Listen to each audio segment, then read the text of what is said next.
Hello friends, welcome to my channel. Friends, మా ఛానల్ని మీరు ఫస్ట్ టైం చూస్తున్నట్లయితే తప్పకుండా సబ్స్క్రైబ్ చేసుకోండి. పక్కనే ఉన్న బెల్ ఐకాన్ని క్లిక్ చేసి ఆల్ ఆప్షన్ని సెలెక్ట్ చేసుకోండి. ఫ్రెండ్స్, ఈ వీడియో చాలా ఇంట్రెస్టింగ్గా ఉండబోతుంది. తప్పకుండా చివరి వరకు చూడండి. ఇక స్టోరీలోకి వెళ్ళినట్లయితే విశ్వ చాలా కోపంగా రామరాజు ఇంటికి వచ్చి, ఒరేయ్ ధీరజ్, బయటికి రారా అని చెప్పి అరుస్తూ ఉంటాడు. ఆ మాటలు విన్న ధీరజ్ బయటికి వస్తాడు. ఏరా, నా ఇంటికి వచ్చే నన్నే పేరు పెట్టి పిలుస్తున్నావు, ఒళ్ళు ఎలా ఉంది అని ధీరజ్ అనేసరికి అప్పుడు విశ్వ, ఏరా, నా చెల్లెల్నికి మాయ మాటలు చెప్పి అమాయకురైన నా చెల్లెల్ని తీసుకువెళ్ళి పెళ్లి చేసుకుంటావా? నీకు ఎంత ధైర్యం రా అని చెప్పి ఇక విశ్వ ధీరజ్ కాలర్ పట్టుకొని ఇక నిన్ను చంపేస్తాన్రా అని చెప్పి ఇక ధీరజ్ని కొడుతూ ఉంటాడు. ఇంతలో పక్కన ఉన్న వాళ్ళందరూ అన్నయ్యలు కూడా అక్కడికి వచ్చి, ఏరా, నా ఇంటికి వచ్చే నా తమ్ముడిని కొడతావా అని చెప్పి ఇక వాళ్ళు కూడా విశ్వాని కొడుతూ ఉంటారు. అది చూసిన వేదవతి అక్కడికి వచ్చి, ఏరా విశ్వ, నా కొడుకునే కొట్టే అంతటి వాడివయ్యావా? అసలు నీ చెల్లి మెడలో తాలి కట్టినన్న ఇంకిత జ్ఞానం కూడా లేదారా నీకు అని వేదవతి అంటూ ఉంటే అప్పుడు విశ్వ, ఏంటి నువ్వు నీతులు చెప్తున్నావు? నువ్వు మా ఇంట్లో నుంచి వెళ్ళిపోయినప్పుడే నీకు నాకు ఎటువంటి సంబంధము లేదు. అలాంటిది నీ కొడుకు నా చెల్లెల మెడలో తాలి కడితే నేనెలా ఊరుకుంటాను అని చెప్పి ఇక విశ్వ ధీరజ్ని కొడుతూ ఉంటాడు. అది చూసిన వేదవతి చాలా కోపం వస్తుంది. వెంటనే విశ్వ చెంప పగలగొడుతుంది. చూడు, ఇంకొకసారి నువ్వు నా కొడుకు మీద చెయ్యేశావంటే నీ ప్రాణాలు తీస్తాను, బయటికి నడవరా అని చెప్పి ఇక వేదవతి విశ్వ గల్ల పట్టుకొని బయటికి తీసుకొస్తుంది. ఇక అది చూసిన భద్రావతి, ఏయ్ వేదవతి, వదలవే, నా అల్లుని కాలర్ వదులు ముందు అని చెప్పి భద్రావతి అనేసరికి అప్పుడు వేదవతి, చూడు, ఇన్ని రోజులు నా పుట్టింటి వాళ్ళని ఆ గౌరవం నాకుంది కాబట్టే మీరు ఎన్ని మాటలన్నా నేను ఊరుకుంటున్నాను. కానీ ఇప్పుడు నా కొడుకుని మీరు కొట్టాలని చూస్తే ఊరుకోను అని వేదవతి అంటుంది. అప్పుడు భద్రావతి, ఆ రోజు నీ భర్త కూడా నిన్ను తీసుకువెళ్ళి మా ఇంటికి దూరం చేశాడు. ఇప్పుడు అదే బాటలో నీ కొడుకు కూడా వాళ్ళ నాన్నలాగే నా కోడల్ని తీసుకువెళ్ళి పెళ్లి చేసుకున్నాడు. నా పుట్టింటికి నా మేనకోడల్ని దూరం చేశాడే. ఛీ, నీ కొడుకు గురించి నువ్వు చెప్తున్నావా అని భద్రావతి అంటుంది. ఆ మాటలు విన్న వేదవతి, అక్క, నీకు ఏం తెలుసని నువ్వు ఇలా మాట్లాడుతున్నావు అని వేదవతి అనేసరికి అప్పుడు భద్రావతి, ఇంకేం తెలియాలి? నీ కొడుకు నువ్వు మీ ఆయన ఇంత నీచానికి దిగజారుతారా? డబ్బున్న అమ్మాయిలను చూసి పెళ్లి చేసుకోమని మీ ఆయన కొడుకులకి క్లాస్ ఇచ్చాడేమో, అందుకే అందరూ డబ్బున్న అమ్మాయిలనే నీ కొడుకులు పెళ్లి చేసుకుంటున్నారు. ఛీ, మీకు మీ కుటుంబానికి కొంచెం గౌరవం కూడా లేదు అని చెప్పి ఇక భద్రావతి అందరి గురించి చాలా అవమానంగా మాట్లాడుతూ ఉంటుంది. ఆ మాటలు విన్న వేదవతికి చాలా కోపం వస్తుంది. వెంటనే భద్రావతి చెంప పగలగొడుతుంది.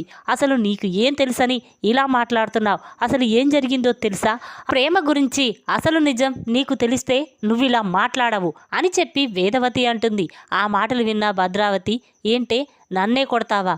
నా మేనకోడలు ఏం చేసిందే? తను అమాయకురాలు కాబట్టే నీ కొడుకు ఇలా చేశాడు అని భద్రావతి అనేసరికి అప్పుడు వేదవతి, అమాయకురాలా? తను కళ్యాణ్ అనే అబ్బాయిని ప్రేమించింది, పెళ్లి చేసుకోవాలనుకుంది. మీరు చేసే పెళ్లి ఇష్టం లేకే డబ్బు నగలతో ఇల్లు వదిలి వెళ్ళిపోయింది. కానీ వాడు మాత్రం దీనిని పెళ్లి చేసుకోకుండా ఒక రూమ్లో పెట్టి వేరే వాళ్ళకి అమ్మాలని చూశాడు. డబ్బు నగలు తన సొంతం చేసుకొని దీన్ని వాళ్ళకి అప్పజెప్పి అక్కడి నుంచి వెళ్ళిపోయాడు. కానీ అదే టైంకు నేను నా కొడుకు అక్కడ ఉండడంతో దీన్ని కాపాడాము. పోలీసులు వస్తే దీన్ని ఎక్కడ అరెస్టు చేస్తారో అని నా మేనకోడల్ని కాపాడుకోవడానికి నా కొడుకు చేత బలవంతంగా దాని మెడలో తాలి కట్టించాను. అంతలోపే పోలీసులు అక్కడికి వచ్చారు. వీళ్ళిద్దరూ భార్యాభర్తలని తెలుసుకోవడంతో వాళ్ళు అక్కడి నుంచి వెళ్ళిపోయారు. లేకపోతే నీ కోడలు ఇప్పటికీ జైల్లో ఉండేది. అసలు నువ్వు తెలిసి మాట్లాడుతున్నావా అని చెప్పి వేదవతి అంటుంది. ఆ మాటలు విన్న భద్రావతి ఒక్కసారి స్టన్ అవుతుంది. ఏంటి నువ్వు చెప్పేది అనగానే అప్పుడు వేదవతి, అవును, ఇది నిజం, కావాలంటే ప్రేమని అడుగు అని వేదవతి అంటుంది. ఇక ఆ మాటలు విన్న భద్రావతి, చెప్పు ప్రేమ, నిజమా? ఇది చెప్పేది నిజమా అబద్ధమా? ఇప్పుడే చెప్పు అని భద్రావతి అనేసరికి అప్పుడు ప్రేమ, అవునత్త, నేను అబ్బాయిని ప్రేమించాను, పెళ్లి చేసుకుంటానని అతనితో వెళ్ళిపోయాను. కానీ వాడు నన్ను మధ్యలోనే మోసం చేసి వదిలేసి వెళ్ళిపోయాడు. పోలీసులు వచ్చేసరికి ధీరజ్ బావ నా మెడలో తాళి కట్టడంతో ఇక పోలీసులు అక్కడి నుంచి వెళ్ళిపోయారు. లేకపోతే నేను పోలీస్ స్టేషన్లోనే ఉండేదాన్ని అని ప్రేమ చెప్తుంది. ఆ మాటలు విన్న భద్రావతి ఒక్కసారి స్టన్ అవుతుంది. ఛీ, నా మేనకోడలు అని చెప్పుకోవడానికే నాకు చాలా వికారంగా ఉంది. నీ మొహం చూడాలంటేనే అసహ్యం వేస్తుంది అని చెప్పి ఇక భద్రావతి అక్కడి నుంచి వెళ్ళిపోతుంది.